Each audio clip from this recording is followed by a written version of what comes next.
What's up, you guys? My name is Travis Atreo, and I want to start a new weekly series helping you guys become more acquainted with what I do as an artist and as a producer. I know that right now, especially because of COVID and because of so many factors, so many people are looking for different ways to find income and different ways to build side incomes and multiple revenue streams.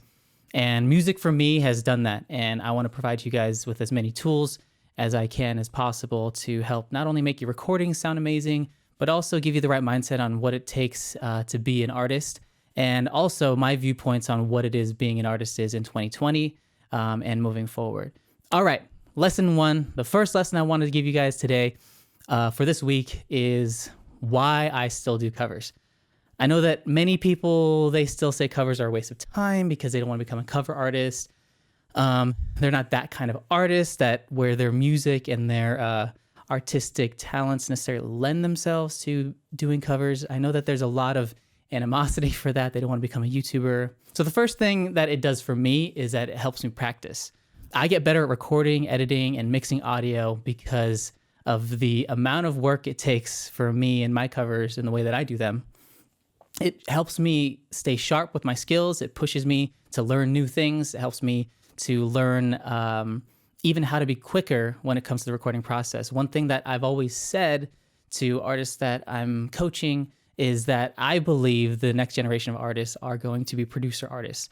That the new way of even being a recording artist in this day and age is you can't depend on anybody. You have to be able to record yourself, basically know knowledge on how to record yourself at home. You have to have basic knowledge of editing and basic engineering skills. And the more skills that you have at a professional level that you can put on top of that only help your success, your chances of success skyrocket. So real quick before I move on, I was a producer and recording engineer for a long time, and I've always used those skills to help me with my artistry. And I'm telling you right now, just from firsthand experience, that has really helped me through a lot of problems, save a lot of money. And especially when you're independent, you're trying to cut as many corners as possible to stay afloat. And that's honestly been one of the biggest things for me on why I'm able to be full-time. Another thing with practice is that it helps me practice my singing and even my comping of vocals. Comping is pretty much taking different takes and putting them all together, kind of like a film editor would edit together a storyline. It's kind of how you do it with music. I'll do more tutorials showing you guys how I do that as well. But it helps me practice my singing. I remember, my fiance Allie, she told me, after doing like 4 years of covers, she was like, your voice has improved so much because of the consistent work and practice that I'm doing with my voice. And I'm still not where I want to be, but it goes to show you how much progression you can go through, and you can get better from the constant amount of work.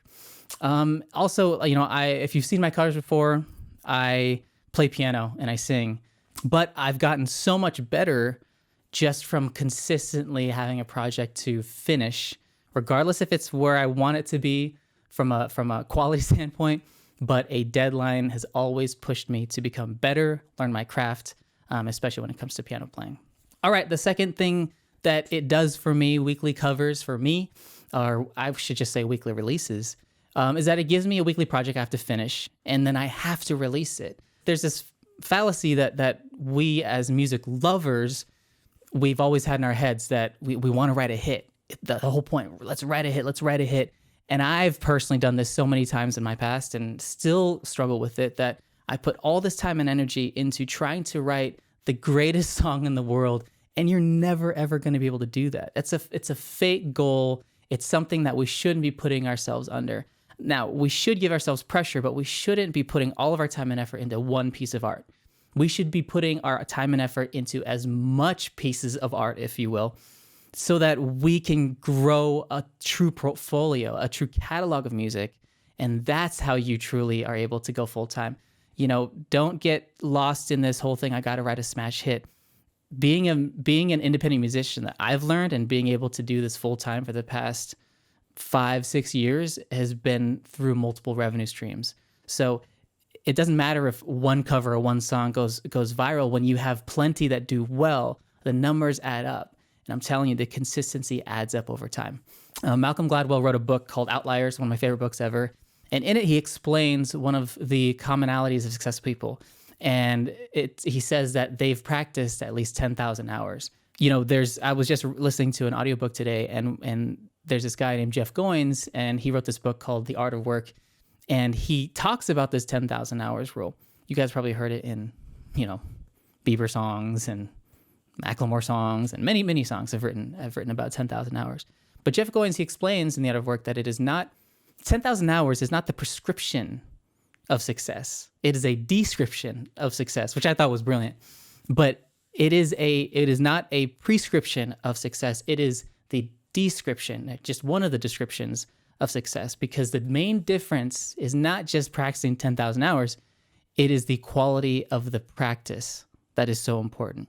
So when I'm doing these weekly covers, I am treating them as true records, not as just these throwaway things. Writing over the years, we've had many times where people are like, oh, well, this is just a throwaway song. And I don't agree with that method. I agree that we should be creating to the best of our abilities, try to create the most timeless, most quality record possible. And nothing should be just seen as a throwaway. I think you make that distinction later. But committing to a weekly or bi-monthly project gives you quality hours of practice that push you to become better. We go to the gym and we lift heavy weights, and it's supposed to be difficult. If we're not lifting heavy weights, then you're not going to see any growth. But it's supposed to be difficult. It's supposed to push you to that edge where you say, oh my gosh, this is too hard. And you keep going and you get better and better, because right there where that edge lands is exactly where you're going to keep getting better and keep on getting better. So you need to be challenged. And committing to a weekly or bi-monthly or however consistent you want to be, cover or release, gives you those quality hours where you are practicing. You have to put your best foot forward, and it's just pushing you to greatness. I grew up playing music in church, and the best thing about that was that we had a weekly gig every single week, and we had to be excellent. We had to do the songs really well. And I was like 15 at the time when I started, and many of us were. And I didn't realize that so many professional musicians that play with people like Halsey or Laney or the backup bands for many of these massive artists that we love, they all started in church. And I believe the reason why is because there was a weekly commitment. As a teenager, if you're just in a regular band, like a rock band, you might not have as many gigs or as many deadlines. So nothing's really pushing you to become better other than your own personal drive, which is great. But for me, growing up in church, it was like you were going to play in front of everybody that week, and you had to make sure that your music was up to par.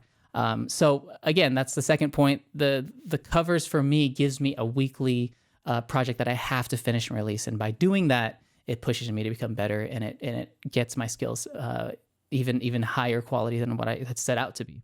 And the third point, my last point that I want to make today, is that you can monetize them. So your efforts nowadays with covers you should not see a return, if that makes any sense.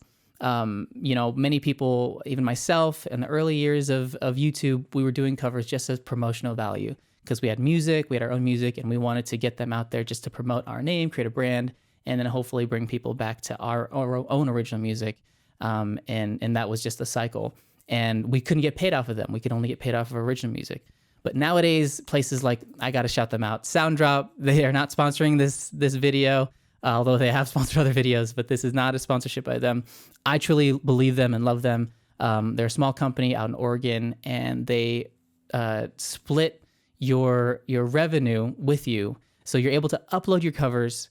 They handle all the licensing. It's just a $10 fee per cover, and then you're able to monetize for practically ever. And honestly, if I can be honest with you guys and real, they are the reason that I'm able to be a full-time musician and focus on my original music and my covers and do this at a full-time level. For me, that has been the dream ever since I started. It was not necessarily to be the biggest rock star or the biggest artist in the world. It was just, man, I love music so much, I want to do it full-time. And if I can pay for my bills and take care of my family with what it is that I love to do, then that's just the most amazing win for me ever, because I'd spent so many years not getting paid for it. And so I want that for you guys as well. For those of you that have the same passion as me, we all want to create music. We all wish, I know the pain. You're at work and you're looking out the window, or you're daydreaming and you're saying, oh, I wish I could just spend all day doing music. it's possible. I'm telling you, it's possible. And I want to guide you and equip you as much as I can on your journey to that. So with that being said, I have a few final thoughts that I want to give you guys for advice. If you guys, again, if you have any questions, please comment below. Please also share this with anybody that you know might be a recording artist or aspiring recording artist, or anybody that might even be in the game already and just might need some recharge. The whole point is I want to give you guys that energy to go forth and create. So many people might not want to be a full-time artist, but they still want to create. I have so many friends that used to be in bands before, and now they have their own careers, whether it's in real estate or research, finance. They're doing amazing things, but they still have that itch and they still have that bug. And you might be the person that I'm talking to right now. Being able to do covers and being able to release them keeps you creative, it's fun. So my point is, you don't have to be wanting to pursue a career full-time as an artist in order to do this. I know many people, teachers, that just on the side want to be able to create and also see a return for the money they've invested in the equipment and the microphones, into computer software, things like that. They just want to be able to see a return. And I am all for that. I think that if anything the internet has done and the music industry of today has done is it's allowed part-time artists to become a real thing. And for those of you that want to become full-time artists, the best thing you can do is prove to yourself that you are made to do this. I remember Michael Bublé once said, so confidently in one of his documentaries, he said, I believe I'm built to do this. I believe I'm meant to do this. And I am so all about mentality. I'm so all about this energy of force that you have in your head. And I believe that this whole game is a mental game. You know, the way that you become a full-time artist is not easy. It's extremely hard.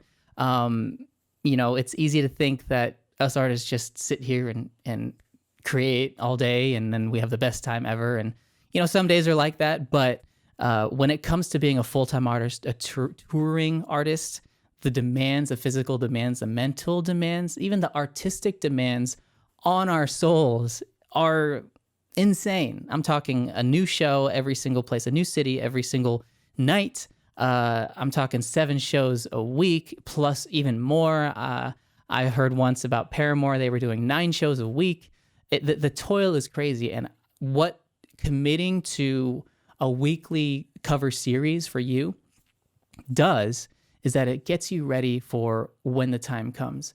The reason why we practice is to prepare for those moments that mean most to us in our lives. And I'm telling you right now, if your goal is to be a full-time artist, doing covers is one of the best tests that you can do to prove to yourself whether you are able to do this or not. So with that being said, you guys, thank you so much for hanging out with me today. Thank you for watching this first lesson. I'll be doing them weekly, releasing them, and I'll be answering your questions as well. So if you have any questions to do with being an artist, recording, you know, the pursuit of becoming an artist, let me know. Would love to shout you out and answer your questions. And until next week, I will see you then. Love you guys.